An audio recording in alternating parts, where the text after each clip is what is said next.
Hello friends, welcome to our channel. ఇంకా Saturday episode విషయానికి వస్తే నాగార్జున సార్ హౌస్ మేట్స్ మీద గరంగానే ఉన్నారని చెప్పొచ్చు. ఎందుకు అంటే అక్కడ ముందుగా తనుజని లేపారు. తనుజని లేపి తనుజకి సీరియస్ వార్నింగ్ ఇచ్చారు. అసలు ఎందుకు ఇచ్చారో చెప్తాను. ముందుగా హౌస్ మేట్స్ సేఫ్ జోన్లో ఉన్న వారందరికీ గోల్డెన్ స్టార్స్ ఇచ్చారు. ఇక మిగిలిన డేంజర్ జోన్లో ఉన్న హౌస్ మేట్స్ అందరికీ బ్లాక్ స్టార్ అయితే ఇస్తారు.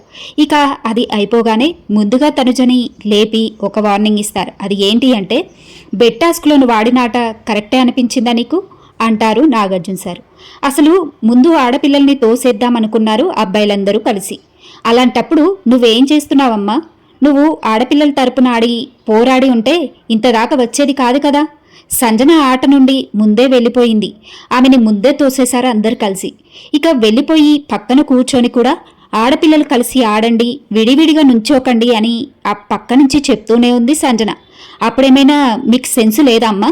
అప్పుడైనా సెన్స్ పనిచేయాలి కదా మీకు అని చెప్పి నాగార్జున సార్ తనుజకి ఒక సీరియస్ వార్నింగే ఇచ్చారని చెప్పొచ్చు. పక్క నుండి అంతలా అరుస్తుంటే ఎందుకు? నిన్ను భరణి, కళ్యాణ్, ఇమాన్యుల్ తీసేయరానా నీ నమ్మకం? నీ విషయంలో భరణి అంత డెలిగేట్గా బిహేవ్ చేశాడు కదా. మరి శ్రీజాను అలా బెడ్ పై నుంచి లాగేయడం ఫేర్ అనిపించిందా నీకు? నీ మీద నమ్మకమా? వాళ్ళు నన్ను తీసేరు, అందుకనే అమ్మాయిలకు సపోర్ట్ ఇవ్వకుండా అలా బొమ్మలా కూర్చున్నావా అంటూ నాగార్జున సార్ తనుజని గట్టి వార్నింగే ఇచ్చారు.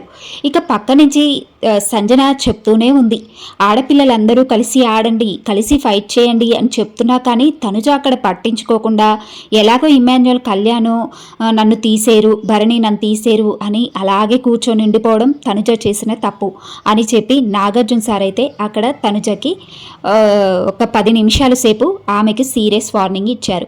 ఇక ఆ టాస్క్లో మీకేమనిపించిందో కామెంట్ చేసి చెప్పండి. మరిన్ని అప్డేట్స్ ప్లీజ్ సబ్స్క్రైబ్.